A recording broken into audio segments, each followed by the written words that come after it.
Retro Requiem. Hello, and today is Saturday, May 31st, and this is Retro Requiem's weekly news and review segment. I'm Brian Perry, and with me today is Dean Yankowski. Hello, everyone. It's a two-man news and review this week, Dean. It's special. Yeah? Better than all the rest. I know. Feels very intimate, man. I like it. We begin this week with PlayStation Plus controversy. Controversy, Dean. I said it. Oh, so much.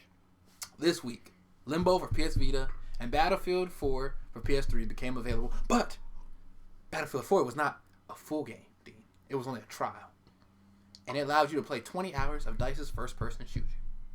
And a few weeks ago, in News and Review, we had that argument about, what was that racing game at the time? Were you there for that? I don't believe I was there for that. I think it was Gran Turismo. It was supposed to be a launch title, and then they released it, and they were like, oh, you can have a fifth of the game for free. Oh, I think that's something like that. Forza. Forza, yes. Yeah. Maybe. I don't know. Who knows? It's one of those. That was a launch title. Forza. So Xbox One. No, but it was for PS. That's what I'm saying. It was for PlayStation. Oh. So I think it's Gran Turismo. Okay, I think it's Gran Turismo, but it doesn't really matter. I don't think they had a new Gran Turismo. I don't know. So, long story short, me and Andrew got in an argument over whether or not they would start doing this. And so when I saw this, Dean, I worried. Well, you were never going to get Battlefield 4 for free. That's true, Dean. Not this soon. No, not right away. I'm pretty sure they gave us Battlefield 3, but yeah. That was like, okay. But then the light shone through, and they were like, you know what? Take another free game for PlayStation 4. So now, going forward, on all Sony platforms, you get 2 free games a month. You get 2 for PS4, 2 for PS3, and 2 for PS Vita. Andrew Wagner will argue that they did it to match Xbox One, who is also offering 2 free games a month, I guess, now. Dean, this works for us. This is better for us. Yeah. We get more free games. But I'm glad.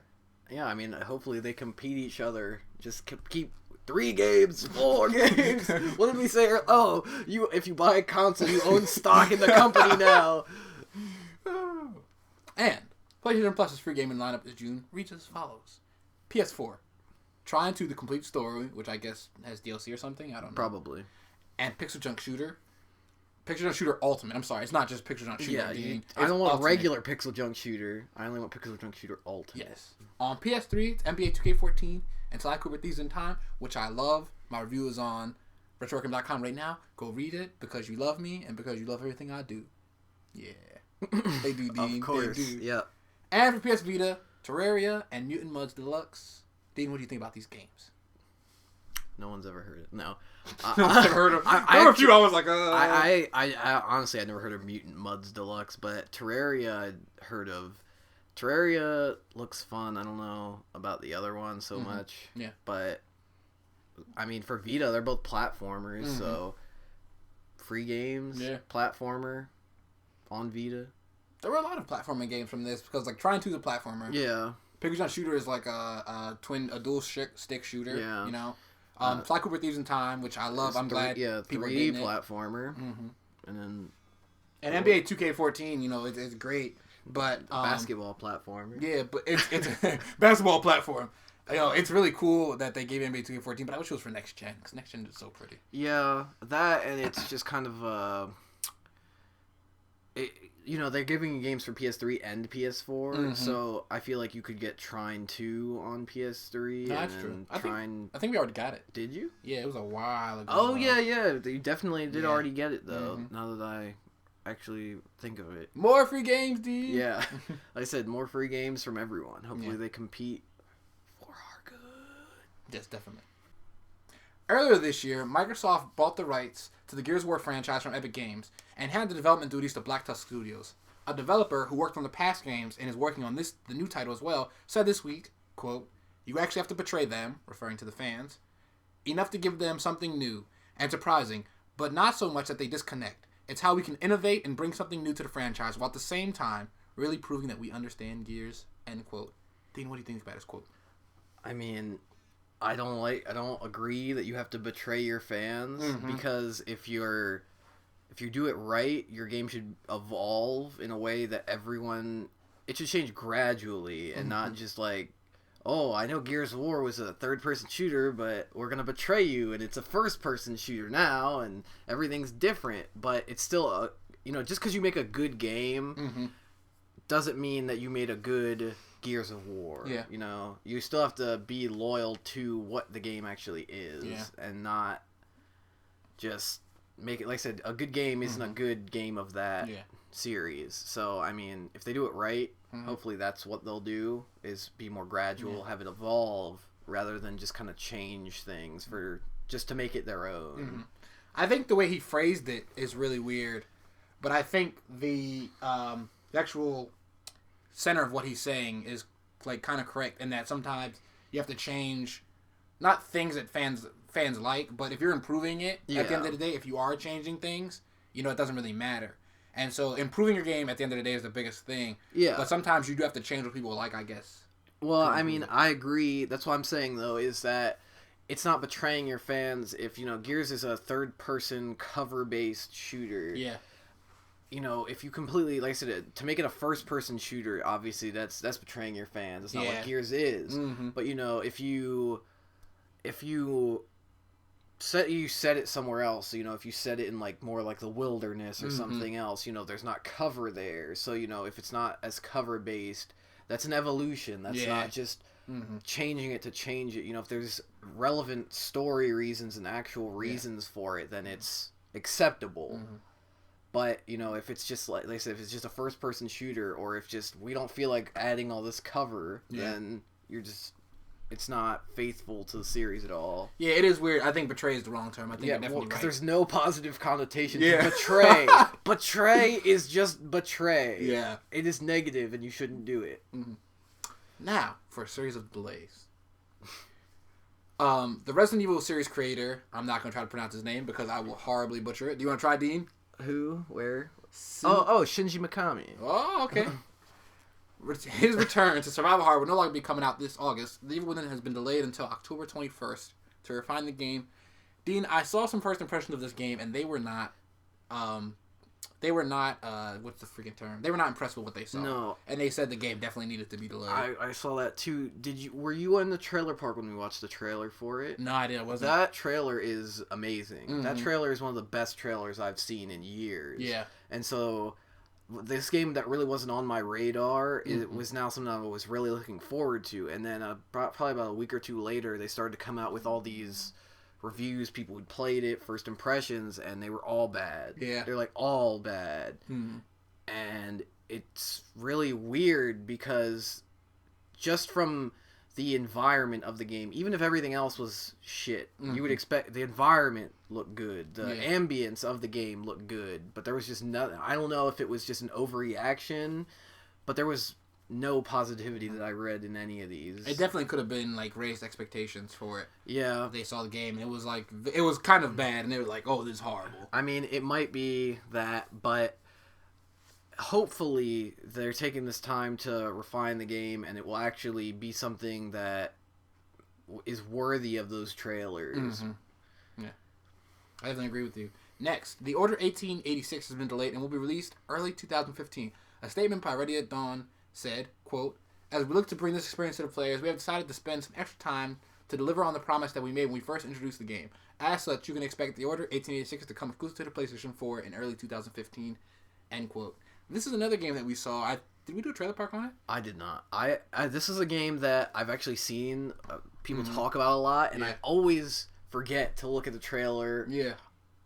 Just from the pictures, I know it's like steampunk-ish. Yeah. And I don't know anything more about it. Yeah, we looked at the trailer a while ago. I don't know if we did a trailer park or not. And it definitely, was... Okay, trailers are cut together. Like, The Evil Within, that's a cut-together trailer. Yeah. They show you different parts of the game. Their trailers that they show were not like that most of the time. They were like just random segments of the game that are put together. And the random segments of the game looked kind of iffy. So were they actually like gameplay? Yeah. But what's weird about this game is that it blends. It's such a beautiful game. Yeah. That I think what their end goal is to not have cutscenes at all.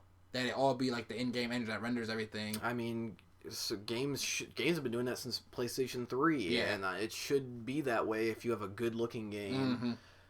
It's weird. I've been playing Watch Dogs, and most of the things that happen are, with the in-game engine. Yeah. But I think I'm probably about halfway through the game. I've seen, like, one long cutscene and then another very short cutscene that are both not rendered in...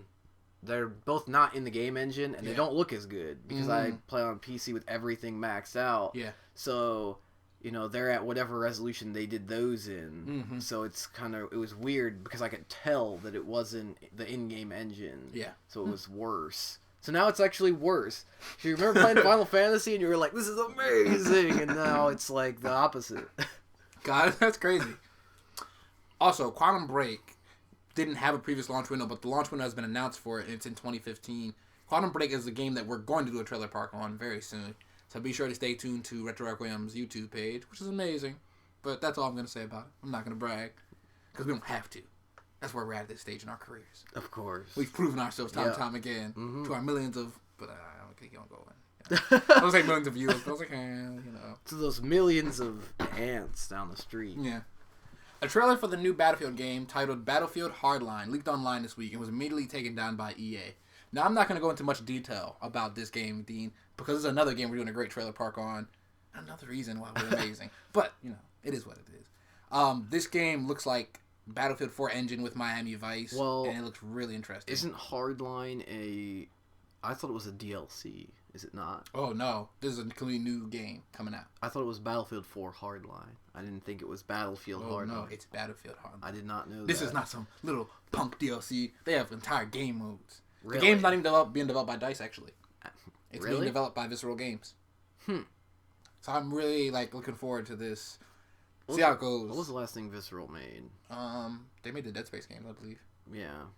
But Dead Space 3 was a while ago, so they probably made something else. Well... I know they're working on the new Star Wars title with Amy Hennig from Naughty Dog. Yeah, I forgot about that. Yeah. What was I going to say? Oh, this is DICE... Well...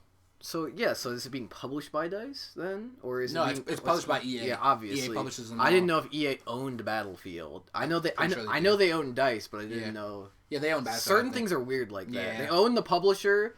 But they don't own what the publisher owns the developer, but they don't own what the developer owns. Yeah, and that's really weird. But Dead Space 3 is so bad.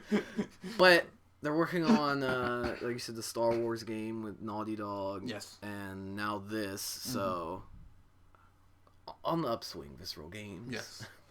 As we say, in the hood, they're on the come up. Of course. From the big bad hoods of Lancaster, I'm telling you. EA teased last week and confirmed this week that Plants vs. Zombies Garden Warfare is coming to Sony's platforms after having an exclusive period on Microsoft's consoles.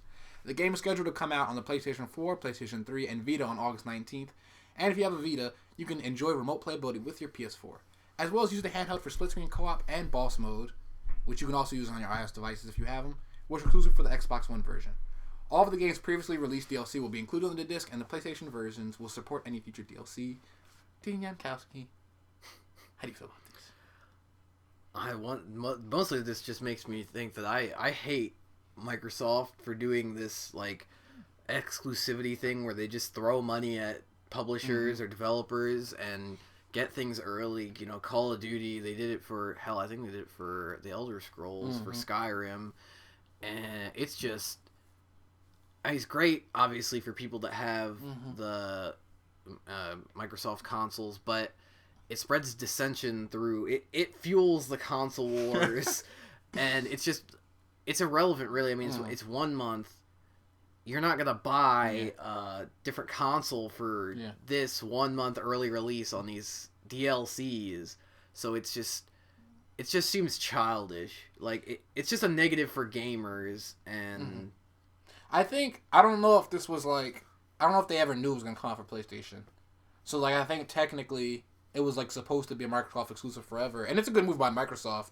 It works for them. If you're a company, you're definitely going to do this. It's definitely a smart business decision. Yeah. Well, not necessarily. Actually, I don't think it is a smart business decision now that I think about it. Because you have to pay these companies to get this exclusivity. So, but like I said, no... I've never heard of anyone buying a console because of this. It could be. I guess could be like if you're on the borderline, you're like, God, they're both pretty good, and it's like, but you're gonna have to pay. What I mean is, you're gonna have to pay these companies a large amount of money because they're not gonna want to put one out earlier on one, because, like I said, you're feeding the console war. You're feeding hate, and you don't want people to hate your stuff.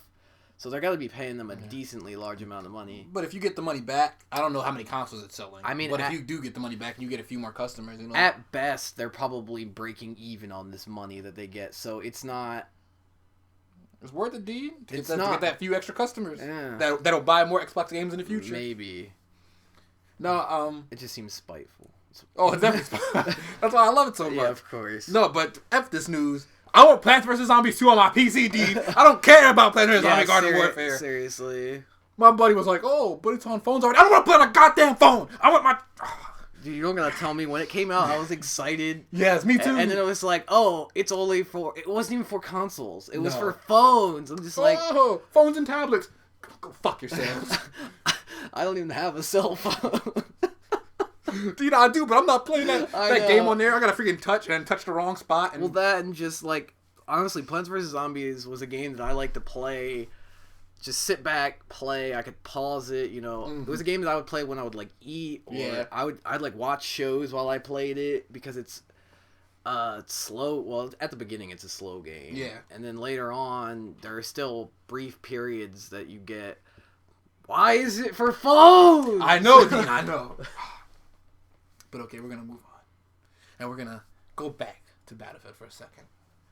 EA is offering Origin users a free copy of Battlefield 3 as a part of the, quote, On the House program.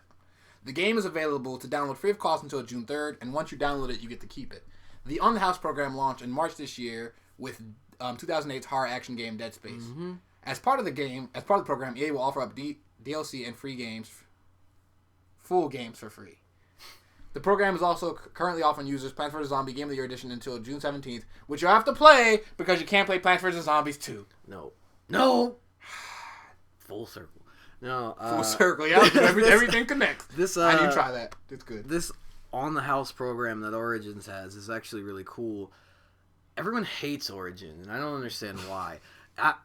Maybe I'm, like, lucky. Yeah. I feel like it's like the Windows Vista. Everyone hated Windows Vista. Mm-hmm. I didn't hate Windows Vista. I never had any problems with Windows Vista. I like Windows 7 better. Yeah. But I never had a problem with it. Origin is like a shittier Steam.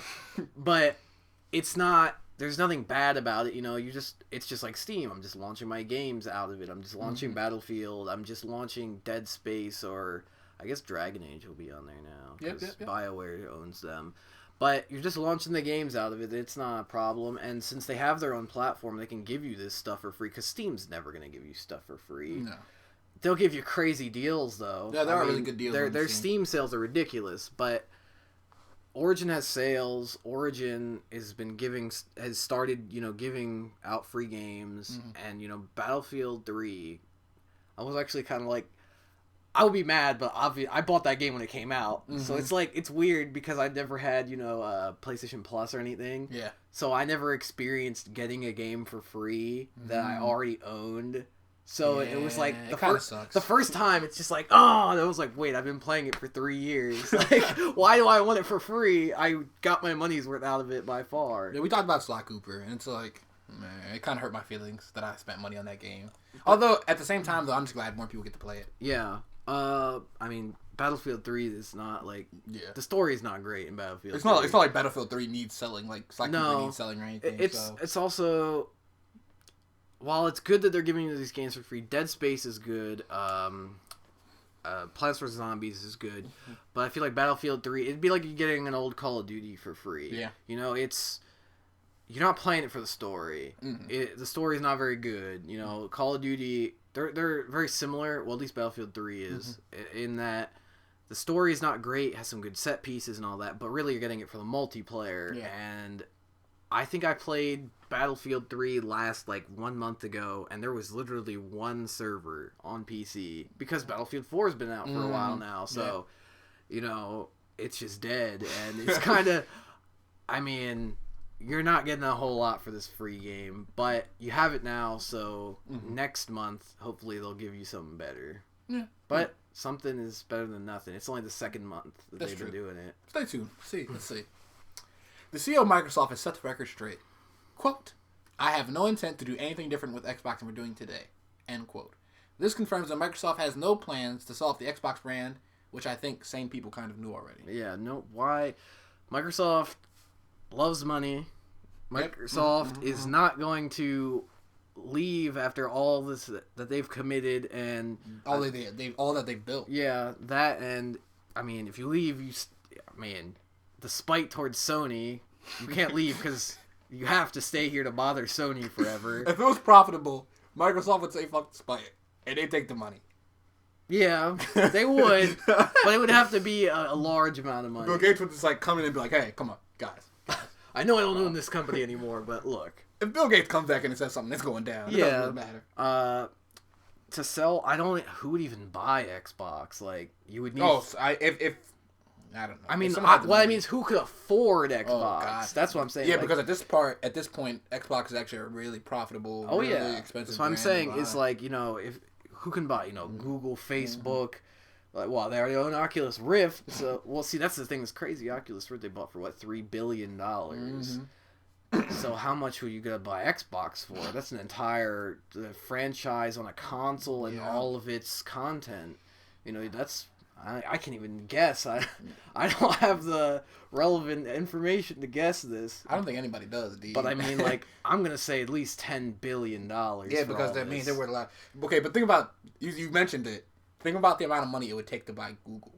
Yeah, they have Google and YouTube. Mm-hmm. And I'm sure they own a bunch of other programs I don't even know about. They're like truly amazing. Well, I mean, obviously they have the mail that goes with it. They have oh god, I forgot about that. They have Google Plus now. They have Google Chrome. They have their own web browser. They have their own laptop series, the Chromebooks. Oh god, I forgot about those. They have Twitch. They offer an internet service, Google Fiber, which is actually like the best internet ever. What? But it's only located in certain areas.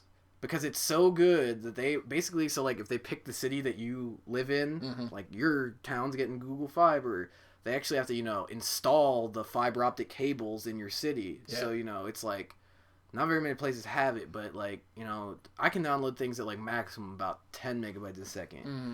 With this, you're getting like Korean internet. You're getting like 100 megabytes a second. Korean internet. I mean, like you can download, say you wanted to, say you bought like, Wolfenstein on Steam, like 40 gigabytes.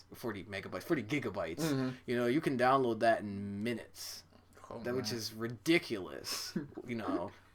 That's just crazy. But they offer that.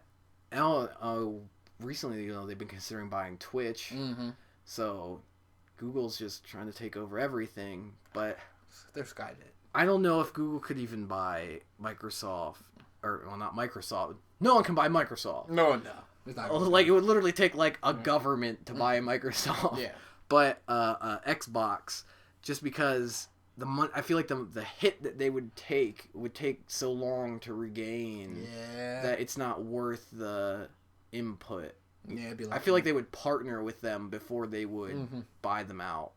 Yeah, what's really cool about Microsoft is as a company, Microsoft's profitable all around as a company. They have so many different things. Sony, on the other hand, as a company, I think PlayStation's like they don't need the profits anymore. PlayStation and Spider-Man movies, that's all they have, man. Oh god, why Spider-Man movies? I mean, they have good services, I just don't think they sell well. They're just... Oh, and they have hardware that's cool. The problem with them is that they're solid.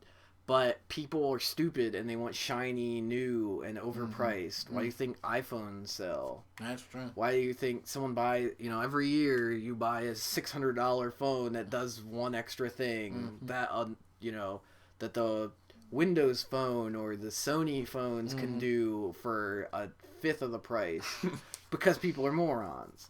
So Sony doesn't, quote, innovate. They just do things right, and, they're not shiny and new and silver. The Wii U is getting a GameCube controller adapter that will allow players to use GameCube controllers on your Wii U. Dean, I know you, of all people, are super excited about this. Oh, my God, am I. It's funny that, what that adapter looks like? It looks like they took a old Nintendo 64 and just took the game slot out of the top of it and then just made it an adapter for it. But not that large. No, it's not that big, but that's what it looks like. That's what it looks like, yeah. It's like a small version of that, yeah. I guess for the new Smash Bros. This is cool. What's wrong with their Game Pro controllers? Are they like... Because I know they have like regular controllers that you can have for the Wii U. Like, what's the difference, I guess, is what I'm saying. You know, I'm sure it's a different format than the Wii U. I'm not sure, to be honest. Who knows anything about the Wii U? Yeah, that's a very good point. But that's just another disadvantage to that stupid controller that they have with the screen. Yeah. Why didn't they just sell them with GameCube controllers? Why change their controller? What I don't get is that those screen controllers they're cool. Like when they said the Wii U was coming out and they showed the controllers, I was like, that's actually awesome. Mm-hmm. You know, I expected all these releases. You know, I expected the next Zelda and well, I don't know why I'd expect Metroid, but I did. Yo, dude, I almost did spit take, man. But you know, I expected all these classic Nintendo games to have a breath of fresh air, something new that they could actually innovate on and use this controller in a creative way, and they just didn't. Yeah. And so it's just a waste of money. It's a waste of technology, and you can't play these games that you want to. Yeah. You can't play not Brawl.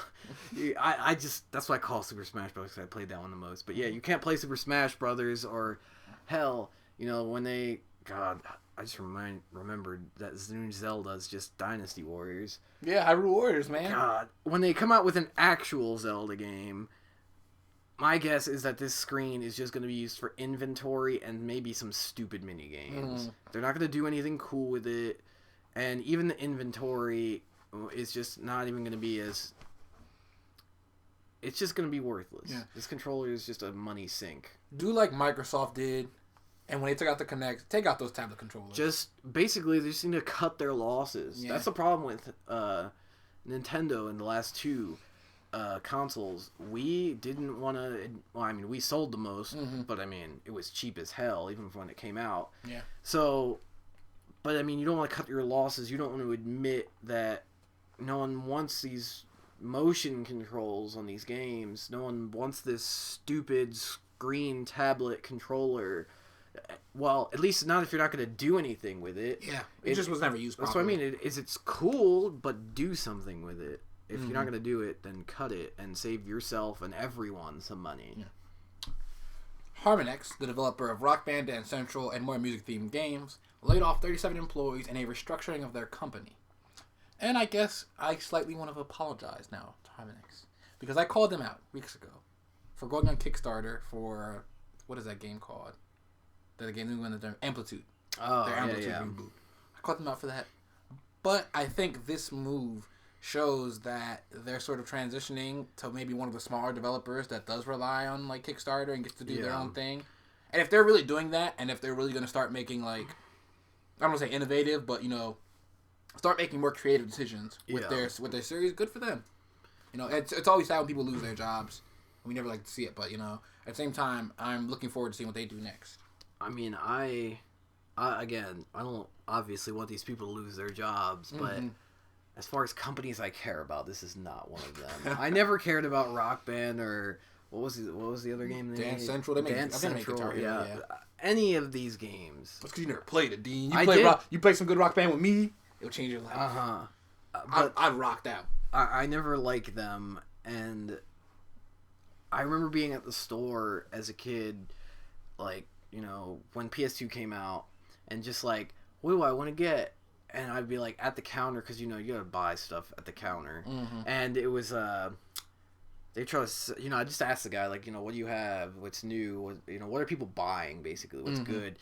They'd always try something Rock Band. I'm just like, why? I don't want to do this. Like, did I walk in here with a guitar? Do I look like I want to play music? Did you never want to feel like a rock star, Dean? No, I maybe I'm the only person. I never wanted to be a goddamn rock star. Who doesn't want to be a rock star, Dean? I don't. Who doesn't want the groupies, the money, the fame, the rampant drug use?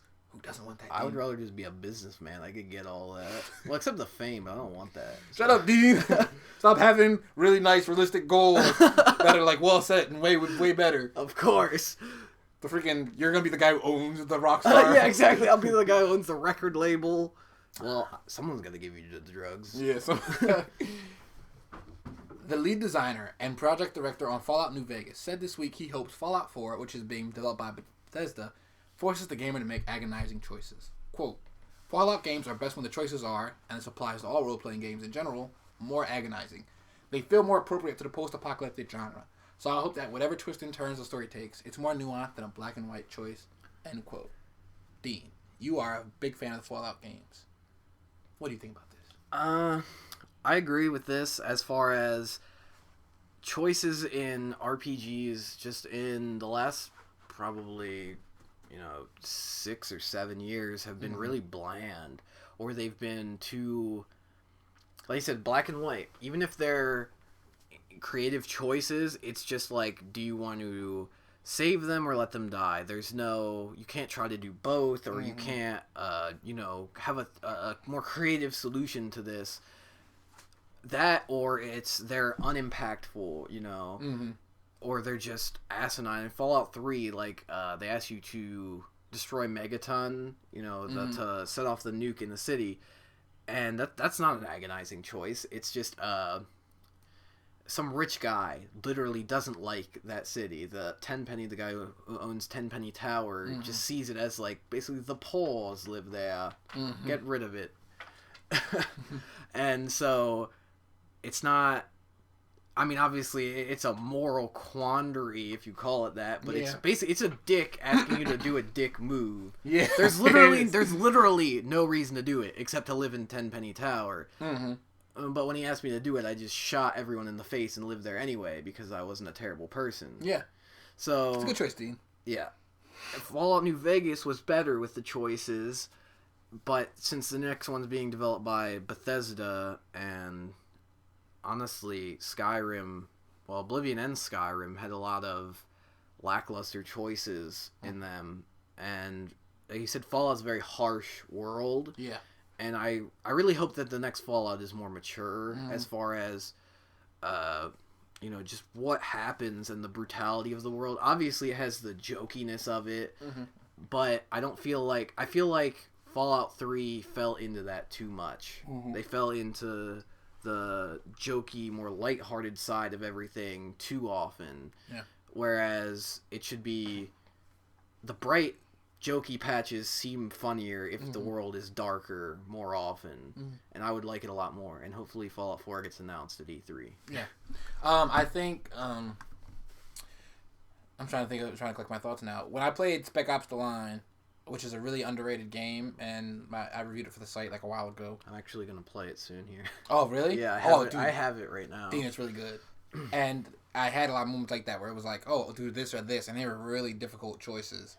And oftentimes, I would end up doing something different than they allowed you to do. I would shoot guys in the face, but it would actually address it in the story. Yeah. It was like, oh my god, I can't believe you just shot those guys.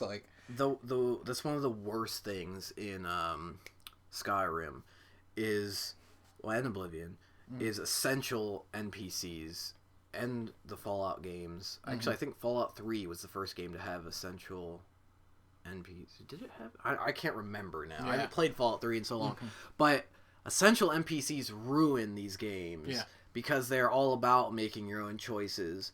And, obviously you can't continue the story, but that's your choice whether you want to or not in these games. So, like Morrowind, the third Elder Scrolls game, you could kill anyone that you liked. And if you killed someone that was essential to the storyline, it would tell you. It would basically tell you, reload your game, there's no turning back, or, live in this world that you've created. And I feel like new games need to kind of build on that. Yeah. So say if you killed an essential NPC, it doesn't necessarily... Obviously, some people, if you kill, you're going to ruin everything. And there's no stopping stuff like that.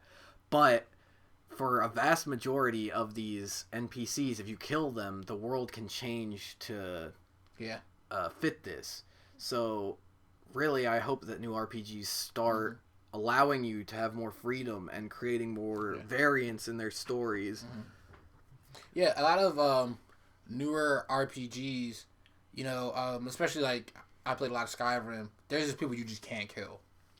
They'll just like they'll be unconscious. Yeah, and then they'll get back up. And like sometimes it'll be like store owners, or if you could kill a store owner, like you couldn't go back to that store ever again. I was like, dude, someone else would buy this store. Yeah, well, especially that was something that they talked about in the before the game was released. You know, when they released the original footage for it. They actually talked about, you know, if you kill this guy, someone will buy his store, or, you know, a family member will take it over. Mm-hmm. And basically the world, they tried to make it sound like what I'm saying, that the world will kind of mold around the actions that you take, and it's really not that way. Yeah. Dragon Age 3, they've actually talked about this, and it's not out, obviously, but I'm hoping that maybe they can, you know, not to the level I'm talking about, but at least start the trend of creating a world that is much more malleable and that you can affect in meaningful ways. Yeah. I like games where they don't have a good and a bad ending. Yeah. They just have an ending. And Spec Ops like that, I think you're going to really enjoy it. But like a game like Infamous, where there's a good and there's a bad ending, it's like, why wouldn't you play the good ending? That's the ending that's going to be canon in the long term for the first two. You know, and then, like you said, a lot of times it's like there's no reason to go that way, or if you go that way, you're just a horrible person, and that's fine. But I think I like to play both ways when there's a good and a bad ending, and I did so with Infamous. I can't tell you that you've never played the first Fallout, have you? No, or not Fallout, BioShock. No, don't ruin it. I'm in the middle of playing it right now. BioShock. What have you done with the little? Nothing. You've rescued them. Did you rescue them or did you consume them? All right, Dina. I lied. I didn't play it. I lied. I said I was going to play it. I have the game. I have not started it yet. Why? Okay. Okay, I feel bad now. I'll tell you this, and it is kind of a spoiler, but that's okay. Don't if you want a decent end, save all the little sisters. Okay. If you don't, then the end is shit. Okay. I'll do that. I'm sorry for lying to you. We're better than that. Oh, here, I'll retro. Probably not, but hey. Yeah, whatever. But yeah, my point I was making, with Spec Ops The Line, with games that are morally ambiguous, I played the game, and that was my ending. And I didn't mess around with it. I didn't go back and play it. Because I think that defines your experience. And I feel like games like that are meant for people to have different experiences. So I agree. If I play the game and I get one ending, okay, that is. I agree in Spec Ops. In a linear game, yes. In a Dragon Age or an Elder definitely Scrolls no, game, they're not. They're meant to be played multiple ways through, but it would be Brotherhood sometimes. It would be great in these games to see more than 2 or 3 or maybe even 4 paths. Some paths should end at certain points, or if you kill people, like I said, the game should change, or just the decisions that you make should take you down completely new branches that aren't related to any others. I want to see some variance. I want to see some, not just you chose to save the world or you chose to rule the world. I want to see something in between. I want to see a bunch of stuff in between. Yeah. And I feel like they don't put the effort in to do all this stuff. During the developer, that game company has raised $7 million to make their next game. Dean Yankowski. This is a very general thing, but how do you feel about this? They raised how much? $7 million. To make... I don't know. Whatever their next game is. They made Flower, they made Journey. Oh, God. It's kind of... I mean, I don't want to say insulting, but there's so many projects that don't get funded or barely get funded or just... They don't meet very reasonable stretch goals. That to give them they got $7 million is, like I said, I don't want to say insulting because it's good and their games are good, but I don't know how big their studio is, so I don't know. I don't feel like they need that much. Yeah. Like, what is it? Mighty Number 9 made something like $3.4 million. And that's a game that we expect to be quality and long, and the team on it is not huge, and it's composed of extremely experienced people, and they only got half the money, and so it's kind of it's strange, really, because like they made Flower. I can't remember the one in the middle. They made the big three. They made Flower, something, and Journey. Yeah. And I can't remember what the one in the middle is, but no, I know what you're talking about. Yeah. So they're just, I don't know what, like, I don't know why they did it this way. I guess maybe they don't want a publisher dictating what. No, I don't know. I don't think they went on Kickstarter. Oh, they didn't? No, I don't think they went on Kickstarter. Oh, so, well, then what do you mean they raised the money? I don't know. That's all it said, man. Huh. That's all it said. So that's weird. So then I take that back. That's good. I hope that they continue making. Well, I mean, I always hope that they continue making these games, but. Oh, sorry. Yeah. I think you're right.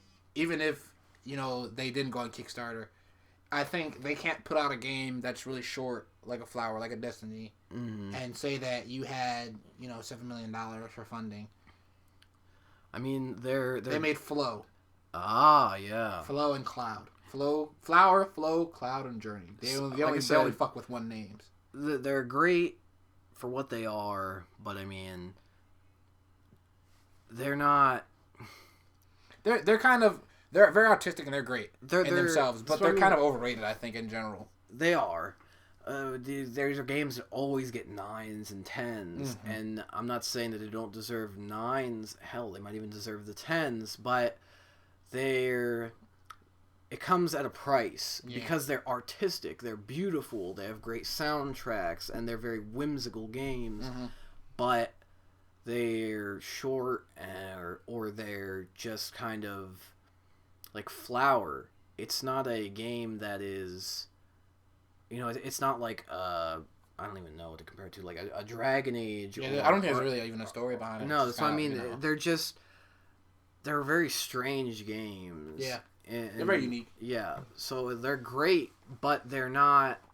When people see these reviews and then they go and play them, I've actually seen people be very disgruntled, especially recently not recently, but when it came out, Journey, because it looked more like it had more substance, like it had more of a story, and it got all these great reviews and people get it, and then, obviously it's a very beautiful game, but it doesn't,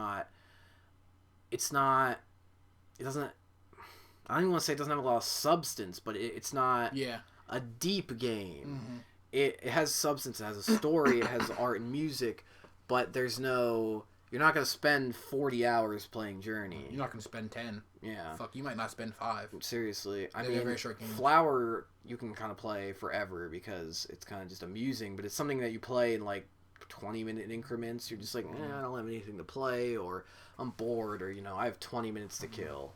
It's almost like a phone game, but on a console. This week, more details on the weapons and technology that will be featured in Call of Duty Advanced Warfare has been revealed. I'm going to just go through and list this technology, Dina. I'm going to gauge your reaction for each one. Oh, good.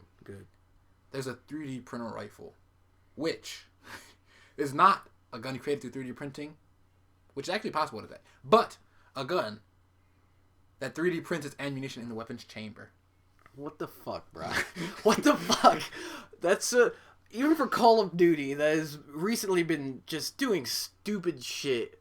That is awful. I mean, there's no advantage to it. Yeah, it's like you said, there's no point. Like I said, because, a regular assault rifle, you have a magazine that has bullets in it. So you put into the gun and it fires. So for this 3D printing gun, I assume that you have a brick of resin or plastic or whatever the hell you're printing it out of. It's like liquefied plastic, Maybe, which you have a cartridge of, and you put it in your gun, and it shoots. But it also has the extra, how many moving parts there are in a 3D printer? How the technology it's such a gimmick thing that they just they want to have all this high technology for no reason. It's 30 years in the future.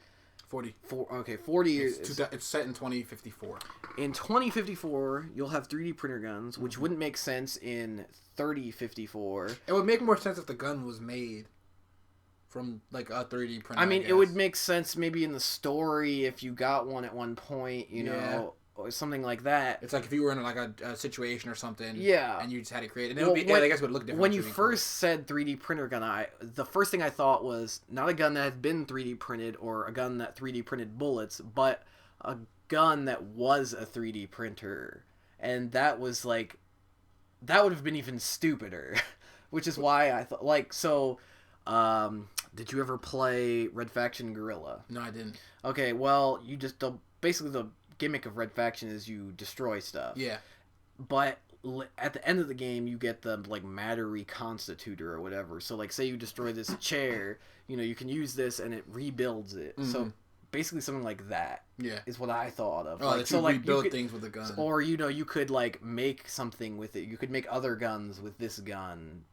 Why would you make another gun with one gun? I don't know. It's Call of Duty. Why would you print bullets out of your gun when you could just shoot them?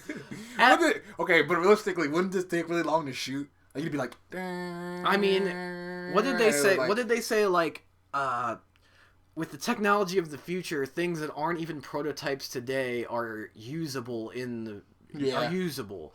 Which is just the stupidest thing ever, because obviously some things aren't prototypes, but there's certain things that just aren't reasonable. Yeah. A 3D printer gun, barring some weird alchemy magic that we discover in real life with quantum printing that makes it so that it takes less matter, and it just... Me and Dean agree on this and we disagree on this. We agree that it's stupid, but we disagree for a different reason.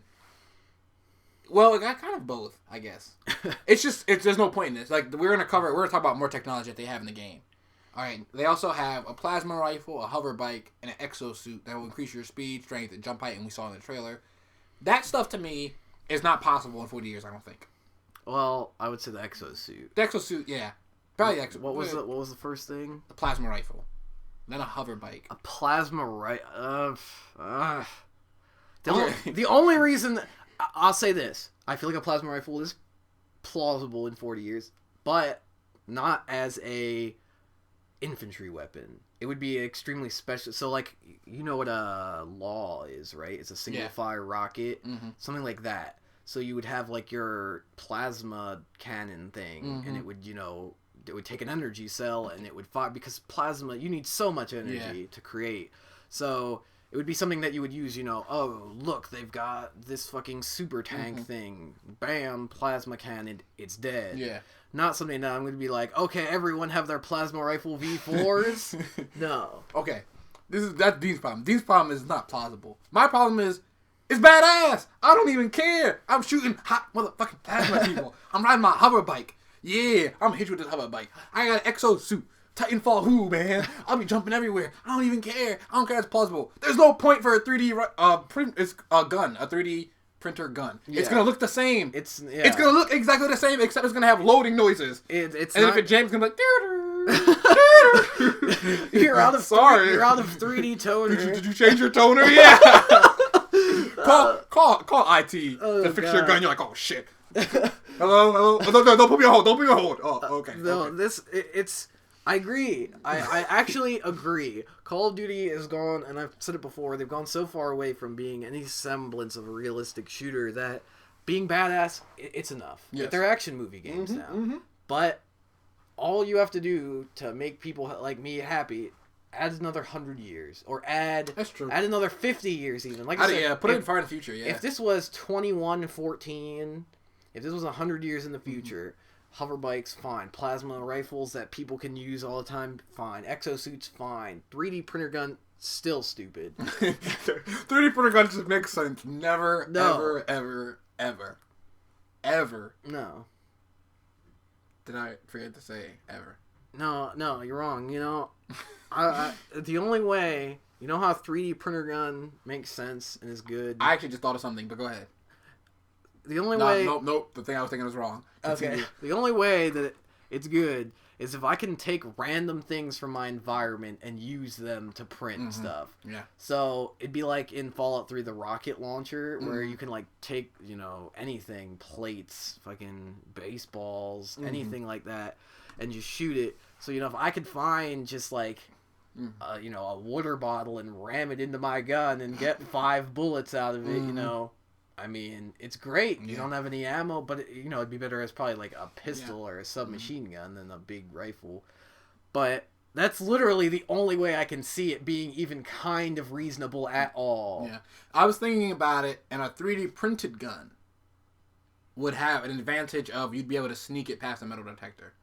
True. That's what I was thinking about, but that's not a 3D printer gun. But that's what that's still getting caught in the metal detector. Well, see, but it's about war, so you're not worried about metal detector. Now, if there was a mission, like I said, if there was a mission and you had, you were stuck somewhere or you had to go somewhere that had metal detectors or that they were going to scan you for something. Yeah. Then it makes sense. You can have a 3D printed gun. Yes. But a 3D printer gun, barring that one thing that I said, that one mission. A 3D printer gun, barring what I said where you could use random material, which presents its whole own fucking set of problems, issues, it's always fucking stupid. Mm-hmm. Always. And this new technology stuff that they're talking about now is honestly kind of put me off. A lot of people, me included, you and I actually, and I believe Andrew. I think most people in our group, except for Colin. Yeah, I think actually everyone but Colin was actually kind of excited for Call of Duty again at this trailer and this new technology stuff because it seems like they're taking it seriously. The trailer really seemed like, it was going to be PMC, so it wasn't going to be countries, and, obviously not that it's not serious, but that it's a... how can I put this? It's an action movie, basically. Basically, they're expendable. They're PMCs. They're not soldiers. They're not soldiers of a country. Who cares? They chose to do this, basically. Well, I mean, soldiers of countries choose to do it, but they choose to do it to defend their country, not for money. Yeah. And so... They're easy bad guys. Exactly. And so they're a lot like robots. Who cares? And so that's kind of... It makes the game less serious. But then with all this stuff, it just seems like they're trying to be realistic. Like they're trying to give you reasons that these things could exist when like you said, who cares? It's badass. If you were just like, it's badass, I would be like, yeah. Go Expendables.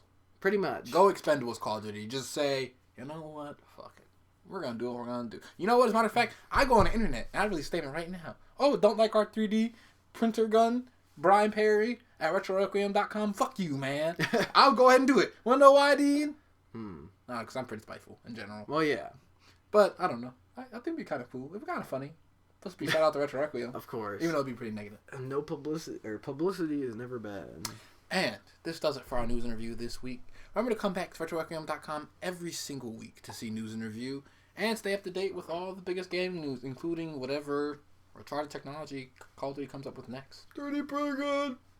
Dean, predict right now, as we end this, what's going to be the next thing that they're going to have. That's completely ridiculous. I'm going to guess, did you ever see, okay, you've never seen it. That movie's terrible.